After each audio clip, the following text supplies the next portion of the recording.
꼭 인지를 하셔야지만 투자의 패턴을 잡을 수 있다라고 얘기 드릴 수 있겠죠. 자, 최근에는 부동산 상품보다는 시기에 투자하는 거다라는 말이 나올 정도로 이 시기에 투자가 굉장히 중요한 그런 시점이 되겠습니다.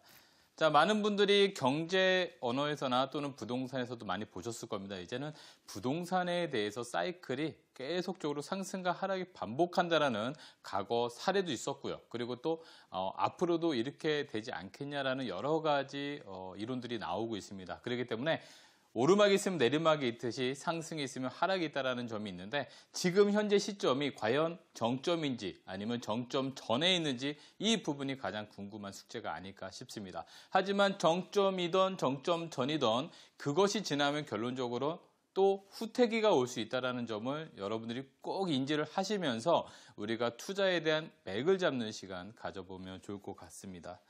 자, 이렇게 상승과 하락을 반복하면서 우리는 지금까지 부동산 자산에 대한 상승은 계속 이루어져 왔었습니다. 따라서 내가 투자하는 시기가 이 시점에서 투자할 것인지 또는 이 시점에 투자할 것인지 거기에 대한 해답을 찾아야 되는데요. 자, 이 투자에 대한 어떤 공부라든가 정확한 이론이 성립되지 않으면 어느 쪽이 상승기인지 하락기인지 잡을 수가 없다라는 것이고요. 또 투자하는 데 있어서 어떤 그 판단력 그리고 또 배짱 이런 걸로 통해서 우리가 투자에 대한 맥을 잡아갈 수 있다는 것입니다. 근데 보통 일반적으로는 욕심 같아서는 이때 팔고요. 그리고 저점에서 또 사고 팔고 이렇게 하고 싶지만 실제로 우리는 다 반대로 고점에서 사고 저점에서 팔고 이런 것들을 반복한다는 것입니다. 자, 이 밑에 점에서 판매가 한다는 것은 결국 또 오르지 않을까라는 그 기대감이 없어서 그런 거겠죠. 자, 기대심만 있다라고 하면 또는 또 상승을 할 수 있다라는 자신감만 있다면 판단력만 있다라면 이 저점에서 매도가 아니고 매수를 하는 판단을 할 수가 있으실 겁니다. 하지만 우리가 일반적으로 이런 이론에 대한 그런 믿음이 좀 덜하기 때문에 항상 바닥 경기에서 매수가 아닌 매도를 하는 어떤 현상들을 많이 보곤 합니다. 그래서 우리가 사이클을 정확하게 이해하고 그런 판단을 할 수 있는 능력을 좀 키워가자라는 말씀을 좀 드리고 싶습니다. 자, 역대 정부의 가격 상승률을 한번 볼 텐데요. 자, 과거에서부터 보면요. 부동산이 상승을 했었다가 또 상승을 하지 않았다가 또 상승과 하락을 계속 반복하고 있습니다. 자, 이 상황 예전에도 보면요. 노태우 정부 때도 가장 많은 상승률을 기록했다라는 것을 볼 수가 있고요. 자, 그런 다음에 IMF가 지나고 나서 2000년 초반까지 이 노무현 정부 때까지 가격 상승률이 상당히 많이 이루어졌었습니다. 자, 그러고 나서 이명박 정부와 박근혜 정부 때 가격이 좀 하락됐다가요.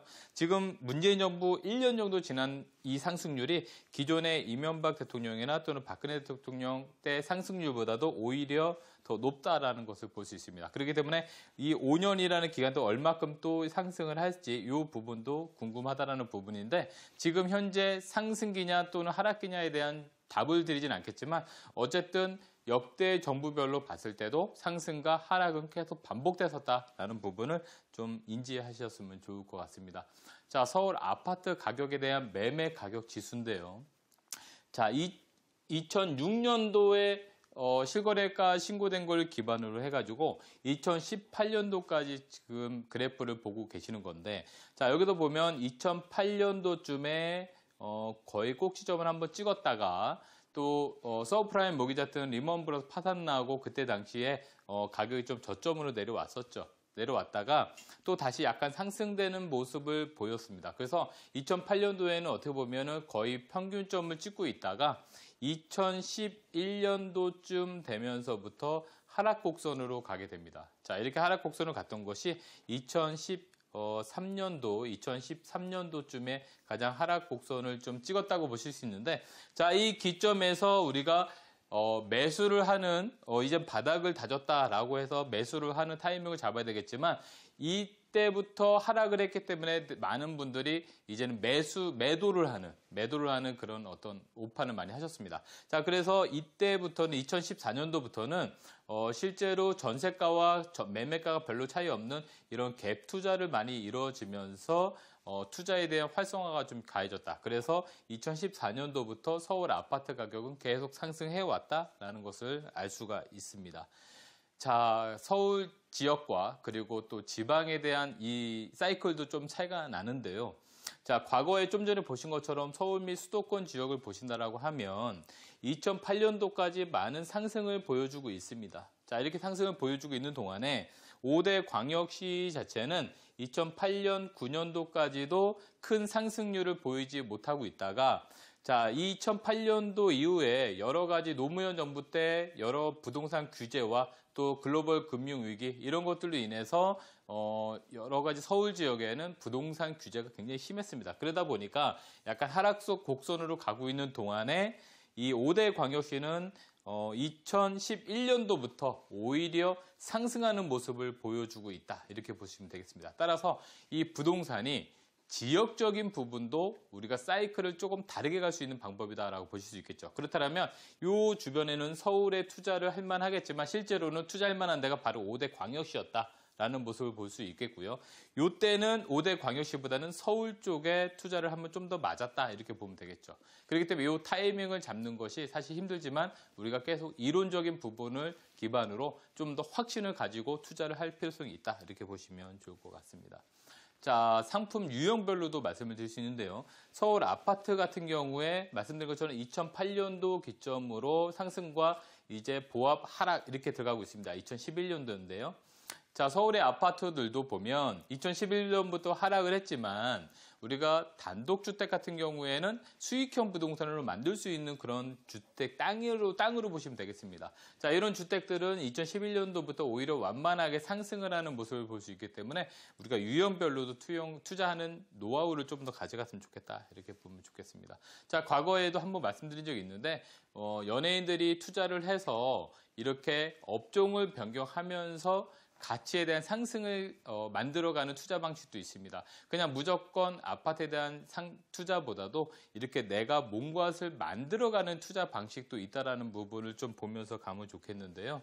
자, 이거 같은 경우에는 일반인들이 실제로 투자해서 성공한 사례를 한번 보여드리는 건데 땅은 30평밖에 안 되는 아주 작은 땅입니다. 계획관리 지역에 있기 때문에 건물도 30평밖에 지을 수가 없습니다. 그래서 우리가 쓰는 면적으로는 이제 90제곱미터라고 말씀드릴 수 있는데요.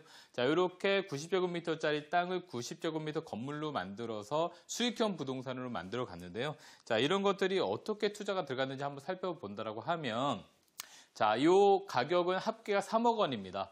땅값이 1억 9천만 원, 그리고 건물값이 1억 1천만 원에서 3억 원이 들어간 건물이 되겠습니다. 총 3억 원이 들어갔지만 대출을 1억 3천 받았고요. 나중에 임대차 놓을 때 보증금을 5천만 원이 받았습니다. 그래서 실제 들어간 돈은 1억 2천만 원이 투자된 그런 건물인데요. 꼬마 빌딩이라고 보시면 되고요. 자, 이 꼬마 빌딩의 월 임대료는 300만 원이 나옵니다. 월 임대료 300만 원. 1, 2, 3층 합쳐도 300만 원이 나오는데요. 자, 대출이자 1억 3천에 대한 대출이자가 40만 원이 나오기 때문에 순수익은 260만 원이 나오는데 여기서 보시면 실제 투자된 돈이 1억 2천만 원이기 때문에 1억 2천 투자해서 월 260만 원이 나오다 보니까 투자 수익률 따지면 26%라는 수익률이 나오게 됩니다. 자, 그래서 작은 돈으로도 충분히 이렇게 월세를 제대로 받을 수 있는 상품을 만들 수도 있는 거고요. 자, 이렇게 260만 원을 받게 된다라고 하면 시장에서는 월 5% 정도의 연 5% 정도의 요구 수익률을 원하는 것이 우리 건물 가격을 만들 때 매매 가치를 만들 때 월 수익률 비교법을 했을 때는요.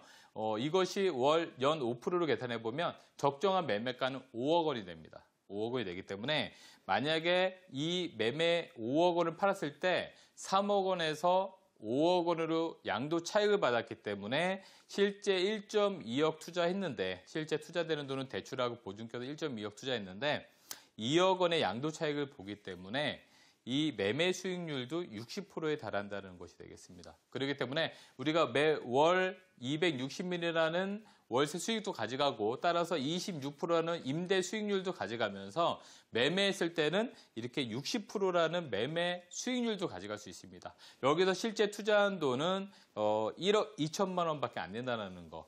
그걸 기억해 주시면 좋겠습니다. 그래서 우리가 시기에다가만 투자를 하는 것도 중요하겠지만 이렇게 유형별 상품에 투자해서도 충분한 수익을 가져갈 수 있는 투자 방식도 있다라는 것을 한번 여러분들이 참고하셔서 투자에 도움이 되시기 바라겠습니다. 네, 부동산 시장의 흐름과 투자 방향에 대해서 짚어봤습니다. 이렇게 방송 보다가요, 궁금한 점 있으시면 언제든지 무료 상담 전화 열려 있습니다. 02-6938-2062번으로 전화 주시면 되고요. 전화 상담보다 좀 직접 만나서 얘기를 들어보고 싶다 하시는 분들은 그분들을 위해서 또 무료 세미나가 준비되어 있습니다. 어떤 세미나인지 해결사님께 들어보겠습니다.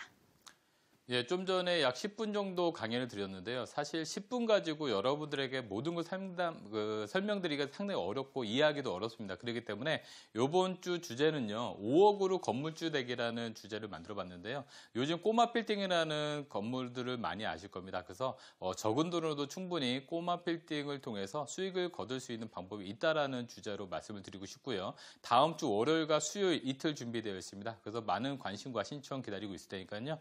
전화 주시기 바라겠습니다.